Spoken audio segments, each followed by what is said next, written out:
Opposite, yeah. So, but I guess at the end of the day, you're not revealing anything more. When you pick the AD into an AD, you know what matchup you're getting. You kind of hold your cards to your chest. Sejuani still open and available as far as jungler is concerned, and we know Patrik and Torre. It's going to be the Ezreal Rakan bottom lane. I think self-sufficient Ezreal. Maybe Torre's going to look to roam around, try to help up Mickey if he can get his hands on that Aurelia that you are jonesing for, Yamato. Yeah, for sure. Like already when you look in Ezreal Rakan, you know that there is going to be a safe side bot lane. It's not too explosive, scales super well, and it is very rare when these two champions are going to be weak in the game. And on SK's side, we have the complete opposite with the GP weak side, and then Varus Thresh is going to be the aggressive side. So already we know how the map state is going to look like. Okay, then it just comes down to player skill, decision making. Let's see if you can take advantage of the weak side or strong side of your map. Sejuani would be the pick that I'd most expect here. It is a Caedrel comfort pick, and it keeps the dream. I really want to see Aurelia now. After like how passionate you were about Mickey's Aurelia, it would be good. Do you think it would complement an Ezreal and a Rakan? It would be beautiful. A lot of magic damage already, but I just doubt it. SK is gonna ban it. I think Aurelia, Renekton are the bans to go for, and then XL is gonna fourth pick Sett. There's a lot of champions that synergize well with Sejuani in particular, but I think you need to remove like the core picks of XL. They usually play a lot of Renekton for Expect and a lot of Aurelia as well for Mickey, and the double flex is going to be dangerous. What?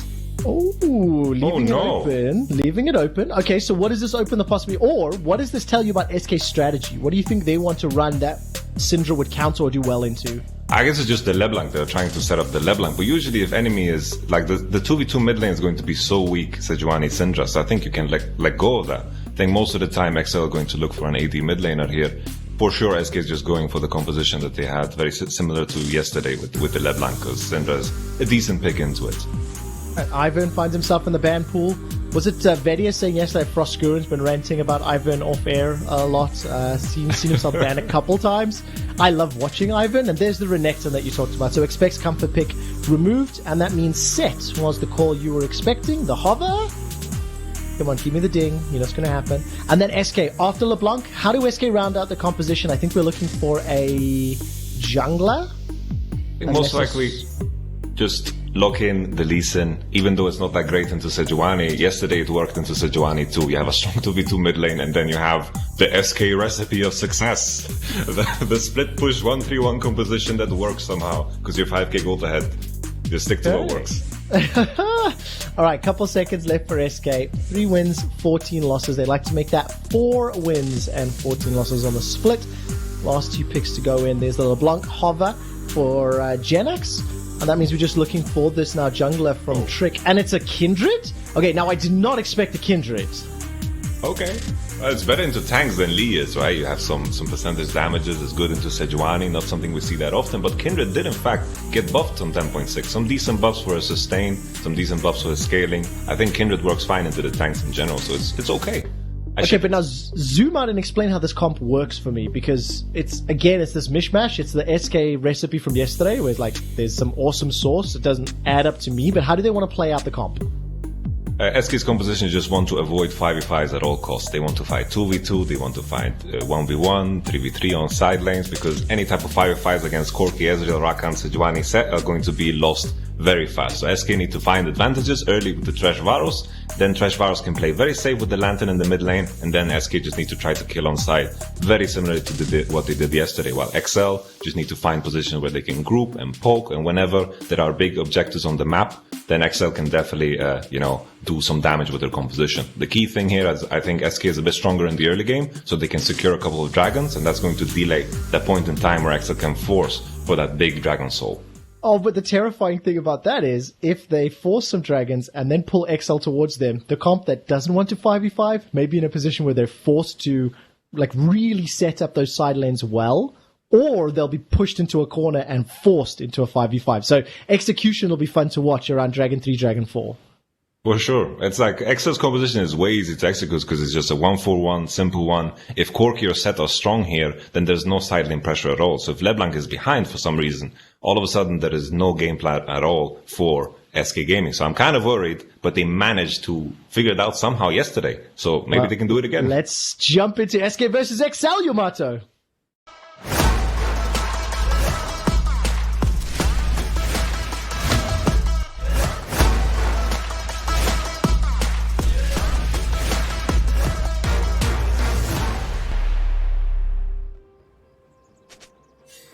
Welcome back. Apologies once again to everybody watching at home with regards to the delay. Of course, we do apologize about the tech problems. Small stutters there as a producer, unfortunately speaking to me instead of my graphics team. So let's take a look what happens now as SK Gaming have invaded the XL jungle. My eyes are going to be on Trick. Yamato, we don't see a lot of Kindred. I know Dracos is chomping at the bit because Kindred is such a favorite champion. And what does that even mean, chomping at the bit? You know when you have like a dog on a leash and like, you know, they've got like that muzzle on them and they're fighting the muzzle and they want to get off the muzzle? That's what it means. That's a description, man. I can see it in front of me too well.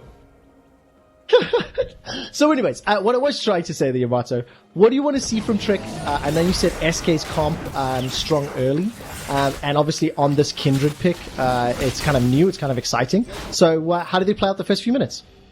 Right now, off the bat, with the invade, I think it's difficult for Sejuani to find any type of space to invade enemy blue buff. I think Kindred needs to snowball this advantage further and look to pressure mid as much as possible. Because if Mickey gets away, there's a flash, full flash, okay. Ooh, if Mickey gets away with this, if Mickey gets away with farming too safe and he gets to scale, he buys a Hex Drinker maybe, and starts to win against LeBlanc, then they're in danger. But Kindred is doing a full clear here, doing Gromp. This is just a bit silly, because I think you want to make sure that you get some kind of advantage, because Caedrel is very happy now, just no impact at all from this invade. Okay, interesting. So then, what is the next steps then? If there's no impact, if the invade doesn't pay off, does Trick have other options? Does he want to go for a fight, a dive, level 3 dive with Thresh? I mean, if Death Sentence hits? There's potential in it, because Patrik is still level 1, and also there's flash for flash, so he's backing off here, and this is paying off. This is paying off big time. Patrik, no flash here. Shift. Limit. Swing. Death Sentence onto Ezreal. Are you kidding? Patrik goes down for first blood. The tower shot takes out Trick as well. That's a 1-for-1 trade. Okay, I think they could have maybe executed a bit better, but 1-for-1, we're happy with that. Patrik does have TP, and with the changes to TP, this is a very long cooldown, because the earlier you TP in the game, the bigger the cooldown is. There's some changes to 10.6 to the teleport that have gone a bit unnoticed in the first day, because it wasn't too impactful, but now Patrik needs to wait very, very long. And on the replay here, we saw the level 1 Patrik, no flash here, Thresh traded his earlier for his, and then just the Q lands beautifully, boom. It's funny there, because Rakan's E makes him land behind Ezreal, so he's not able to block any type of hook there. Yep. In the case where he blocks the hook, I think Ezreal actually survives, because the dive here from SK is not that strong. There's just 3 range champions punching, and it relies on that Thresh hook landing. The Death Sentence, the exhaust really did a lot to delay Trick, slow him down from picking up that kill. So Toure ends up sentencing his AD carry to death. The kill did land in Crownshot's back pockets. He's picked himself up the Vamp Scepter and teleported to lane. A little bit later than Patrik, who by the way has just come back with that Fairy Charm to complement the refillable pots. I mean, that's a difficult situation to be in.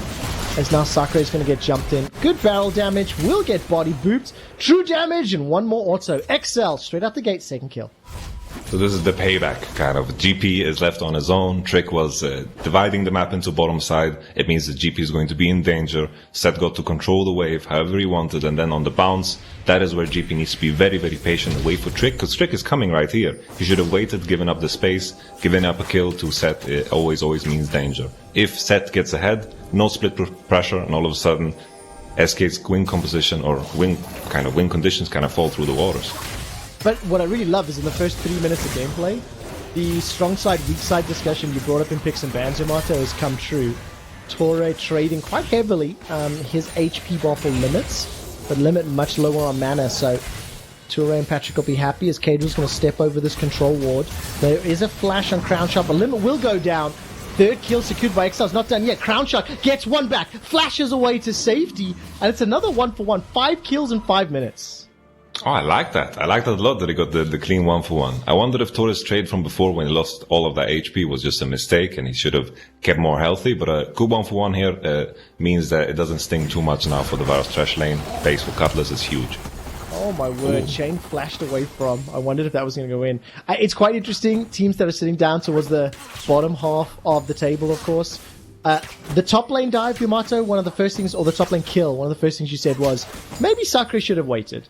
Bot lane kill, first thing you said, maybe Torre should have waited.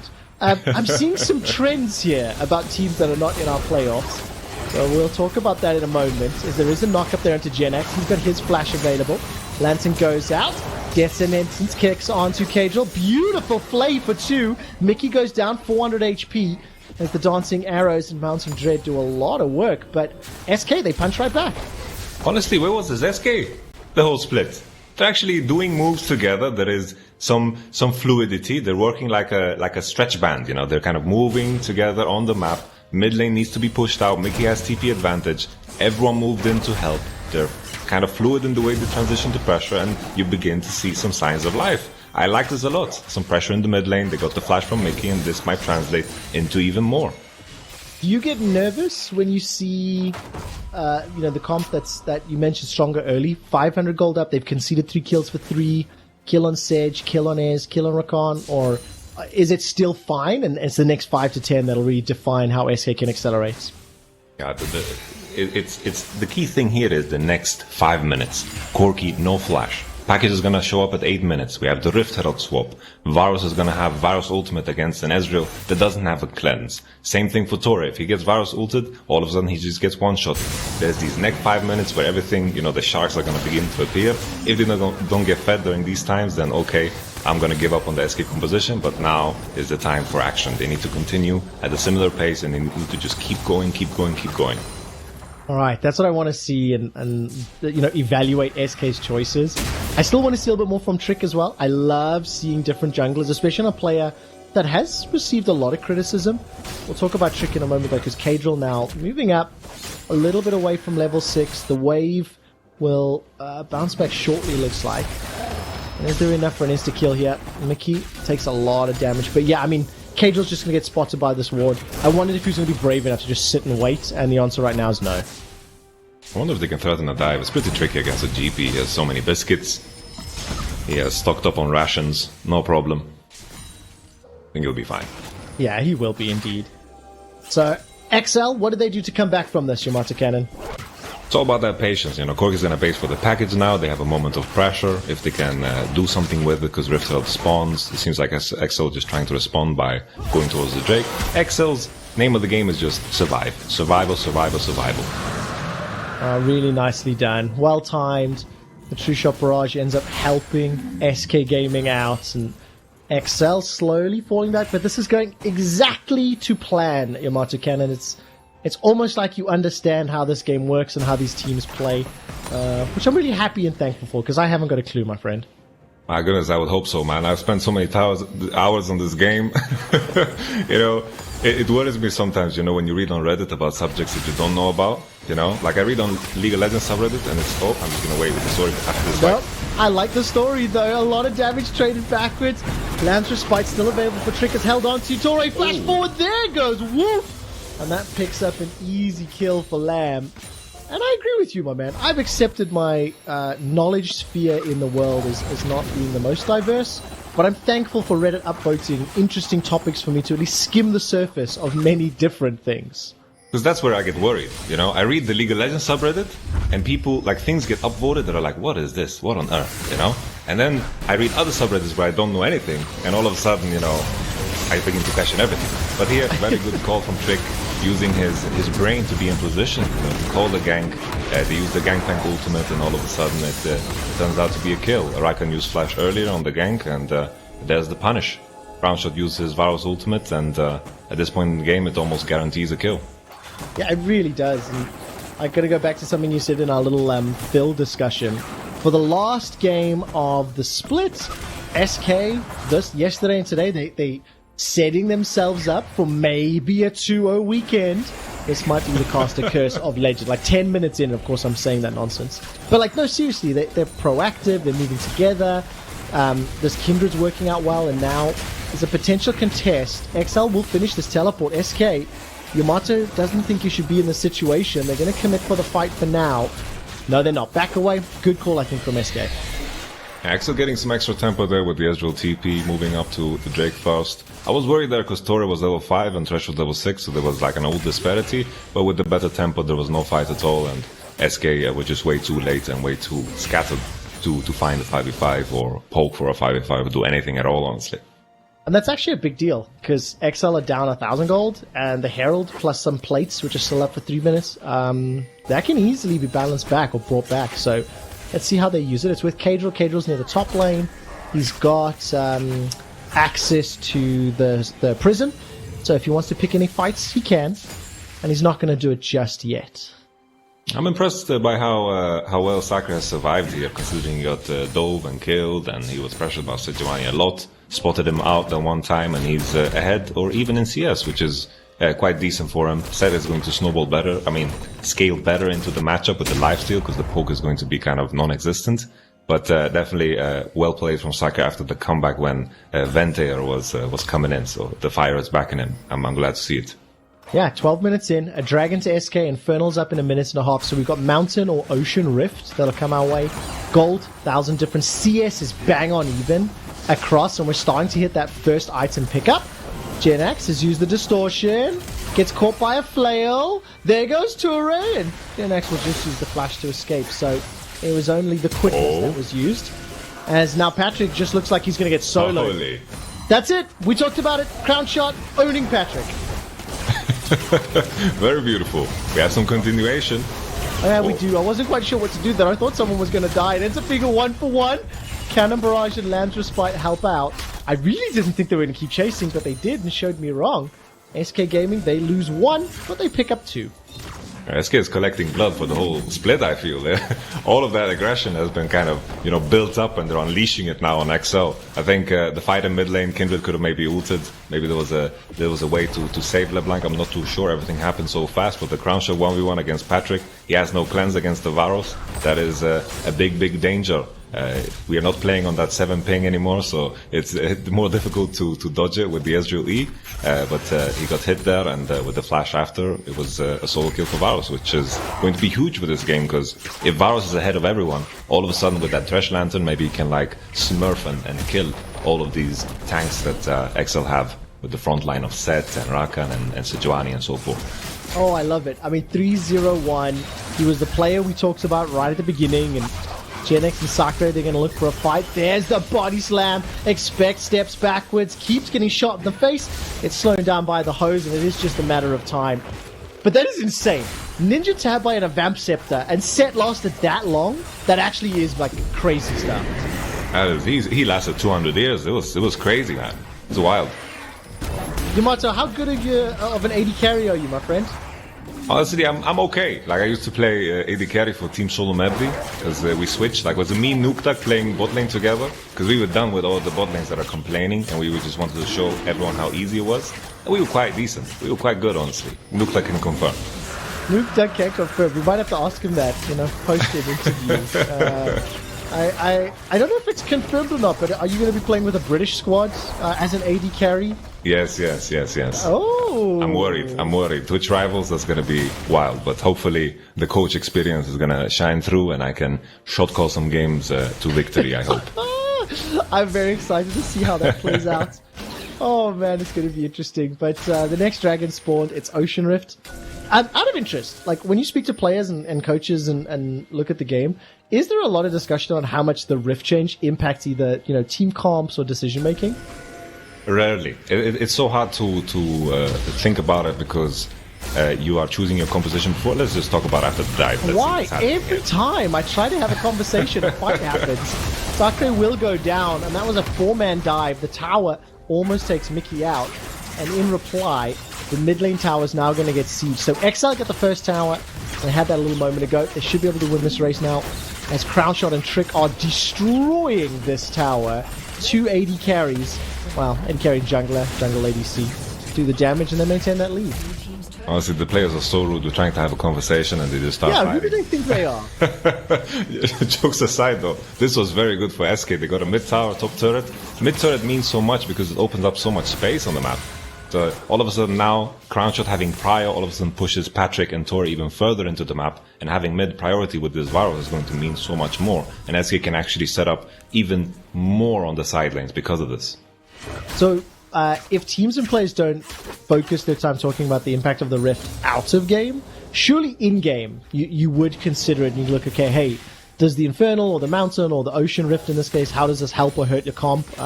Should we be more worried or less worried? Would that be a thread you'd expect to hear on team comps? I think, definitely I've seen like the Mountains have an impact on team compositions, usually around Baron and around Drake. Having that extra like big cliff changes how a lot of champions that have short range interact.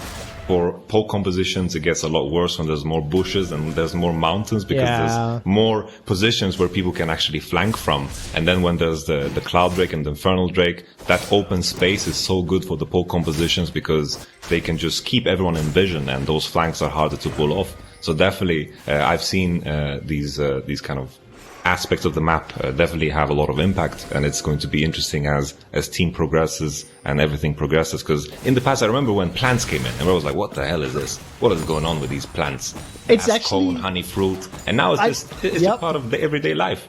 And that's the reason I was like, what I was trying to build up to a little bit is like, we're coming to the end of the spring split. We're now going to be locked into a patch for all of playoffs, and things will stabilize. But now I start to look back and review, how did the Rift Herald changes impact gameplay? Now the 8-minute swap is like standard. What level, that was close. What level of impact did the elemental rifts have on professional play? How much, do teams think about it or consider it? And it's fun that when you have two teams that are being eliminated, when you're wrapping up a regular season, you get to button up and finish the first step of the year, the first stage of the competitive calendar. Yeah, for sure. Like the whole Rift Herald business kind of shaped the whole meta with Misfortune being so mobile, moving into the Rift Herald space, the Drake focus. It's honestly coming into playoff. This is what we're going to see. A lot of focus on the first Drake, and then transition into Rift Herald over and over. These are the trends we're seeing with more team fights, and everybody loves team fights. So they do indeed, and we've got one brewing. Limit is going to throw down the box. Lamb's Respite this time from Trick saves everybody. But now I get nervous for SK, Yamato. XL, they're the ones dictating the flow of the game. They're in control. They push the towers. Ooh. Chain of Corruption flies out. And just as I start saying I like what XL were doing, SK bite back and they get the kill. So about that question, with these compositions that win so hard on splits and want to split push, there's always going to be a point if they get too far ahead that they begin to win fights. Because right now, if this Kindred and the Varus, both of them on Blade Runner King, they can melt these tanks like cheese, and cheese in a microwave, just boom. Them being tanks really doesn't matter. They can actually kill them, and with some good hooks, with some good chains, all of a sudden these team fights that might be one-sided on paper won't be as one-sided because of the item differential. So now with this 3k gold advantage, there's definitely some leeway for SK to maybe fight for the next Drake. Okay, talk to me how this started, because I was distracting us a little. First and foremost, XL had this composition that the Sejuani ult comes in and they manage to survive. Good LeBlanc W away from the Sejuani stun, putting her in a safe position. And then always the follow-up. They chase here, and LeBlanc is so mobile, can always find the chain. And Caedrel is so greedy. So greedy. Goes for the golem. Pays for it with his life. Not that great, honestly. No, definitely not. And now the third dragon is up. Teleport comes down. Expect. Where's the showstopper? He's got to flash over the wall if he wants to. Now surrounded. A couple of members. Manages to go golden. Super Saiyan activated. Knock up down. Jenax able to flash for his life. But look at the return damage. Sacre gets the barrels. Cannon Barrage is a few seconds away. Now the Chain of Corruption does start to spread. Plains does a lot. I think that was it. Now Mickey escapes with his life. His redemption said. Mikhail's correction. But this is actually so good for SK. With all of the low health bars on XL, this can be another dragon that goes the way of SK Gaming. Patrik is trying to poke what he can, but he will just escape with his life. And this is very good for SK. Look at mid lane, the Rift Herald is going to have his way as well. He's going to charge into the turret. Maybe SK can do something around the Nashor here, because XL need to deal with this Rift Herald fast, and they have a composition that kills this Nashor very fast, or just back off, that works too. I was getting maybe a bit too excited with the Kindred Varus damage onto Nashor. Could get dangerous. It could also. Nashor hasn't spawned for another 3 seconds, my friend, so... That's true. It feels like the game is accelerating because there's 13 kills. There's a lot of like objective focus. Also, we're having a little of a philosophical discussion, which I like, Yamato. I like it too, man. I like it too. It's good to philosophize. Is that a word? Philosophize? It is. Yeah, it is. When you say it on air, it makes it real. Actually, I am telling you, it's not actually a word, but we'll pretend that it is. Maybe the LEC Twitter account can make a vote to see if it's worthwhile. So we'll have to see what happens there. Right, let's turn our attention to CS differences, to items, Blade of the Rune King, and Infinity Edge for Crownshot. Trick getting very, very close to that Blade of the Rune King. Mickey still working towards his eye edge. So for XL, despite the gold deficit, they do have some scaling to play with, but they cannot afford to lose more objectives. Soul Point, Dragon Soul Point is what SK are looking at, as well as the Baron. So, important objectives for XL to focus on when it starts. I think the key thing as well is if SK begin to hit the Nashor, they can do a lot of damage to it, but it's difficult for them to tank it. And these TPs is what is going to make XL scale even better, because only GP can be alone on the bottom side when Nash is on, and Corki can go bot, Patrik can go bot, everyone can go bot. Okay. I was waiting to see if Expect would find an engage. Yeah, me too. Didn't happen. I remember the very first weekend Sett was enabled. Dracos did a very big discussion on how all you have to do is walk away. Death sentence goes out. Easily sidestep. And yeah, I mean, Jenax cheated. He's got the Super Soaker, so he managed to spray the frozen hose, and that slowed Expect down as well. As you mentioned before, the items are beginning to become bigger and bigger. Maybe Blade on King and Expect. The key thing is Corki can actually go bottom and win against this Gangplank in the 1v1. So this is an option for XL. I think it's all about just delaying and poking and controlling this top side red space where XL just need to find access to the Nashor, because that is an easy way for SK to kind of start a fight on their conditions, where XL need to face check and maybe they can get some pickoffs, some pokes with the Varus ultimate. But the key thing here is the freaking, I was about to say something bad. The freaking good catch. the freaking option.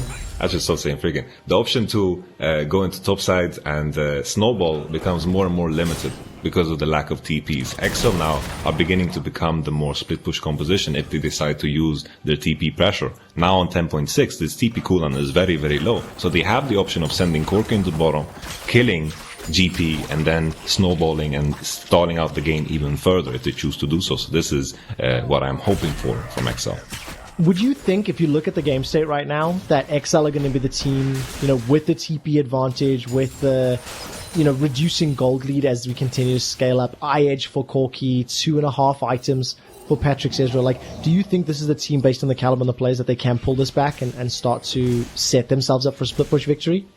Honestly, it's so tricky because the next Drake is spawning in 1 minute. So all of this time we're talking about the scaling, but the next Drake is here in 1 minute. So it's all about, how strong are they at this point in time? Because if they give that Ocean Soul, it changes the dynamic of the whole game. All of a sudden, SK maybe are even stronger in team fights, because buying that Grievous Wounds is very awkward for XL's composition. Yeah, it is. And this is the last game for XL.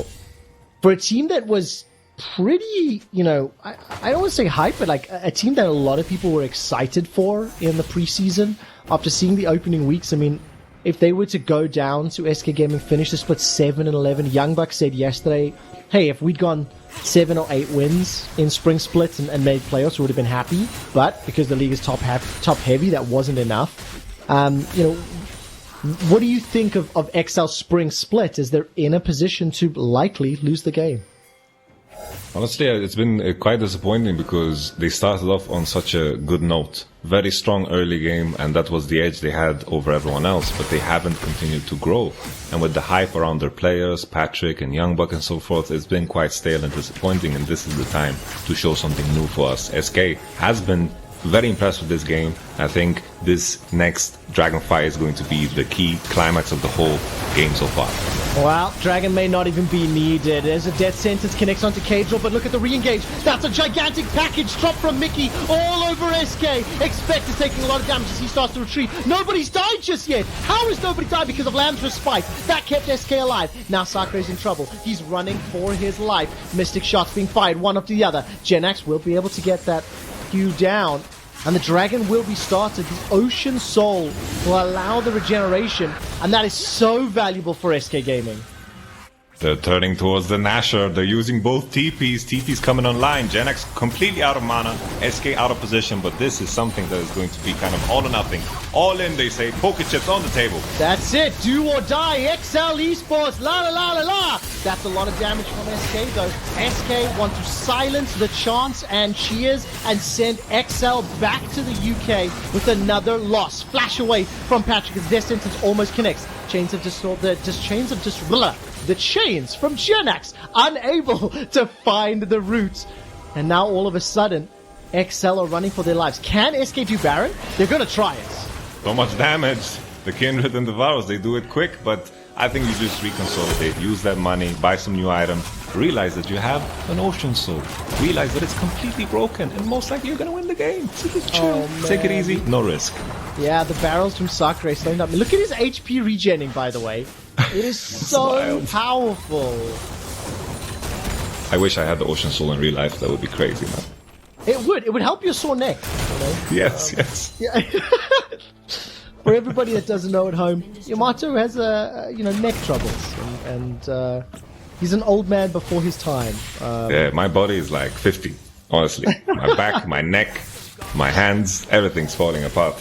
I think it might be because you're so stoic. You know, you have that like slow, controlled, deliberate movement. You put your body under too much pressure. You know what I mean? Tell me to chillax. That's it. I'll yeah, chillax. Relax a little. I'll chillax. Relax a little. Well, we'll see. We'll see if we can chillax this game, because let's say a little bit of a farewell to SK. The first 2 over of the year on the cards, on the making. Trick 1, 1, and 4. His Kindred has looked pretty hot. Jenax and Crownshot this weekend.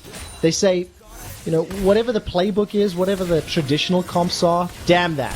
We'll play our way, we'll play our style, and we'll set ourselves up to win. I mean, look at Jenax styling on Patrik. Honestly, SK's composition, as these team fights have been playing out, Kindred's ult has been so huge, because XL's composition is so explosive with the Sett, Sejuani ult, and the Rakan engage. As long as SK survive that initial commitment, then SK will win in the long run because of how strong and Kindred and Varus are in terms of putting out this consistent DPS. So right now, in this state of the game, the team fight compositions are looking much better for SK because they have that Dragon Soul that is going to help them regen up after that Kindred lands respite. So it's pretty wild how the game has shaped up. Oh yeah, and I also think it's fair to say that SK has like counter-punched better than XL. XL has started a number of initiations, especially in the earlier stages of the game. But then SK, when they responded to the tower dive, when they responded to a little bit of a catch in middle, and their counter engages work well. Limit doesn't have flash, and he won't find anybody with the death sentence, but Sacre's going to go fishing with a powder keg. Oh. And Chain of Corruption goes wide. It's the most missed skill shot in pro play. Yeah, it looks so pathetic when it misses. It kind of fizzles out in the end. Yeah. I love it. They should actually add that sound effect if you miss it, if that's what lands.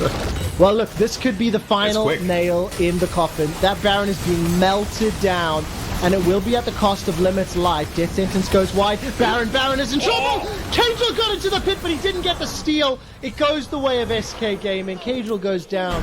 So does Limit. So does Torre. 1 for 2 in favor of SK plus Baron, but I definitely held my breath.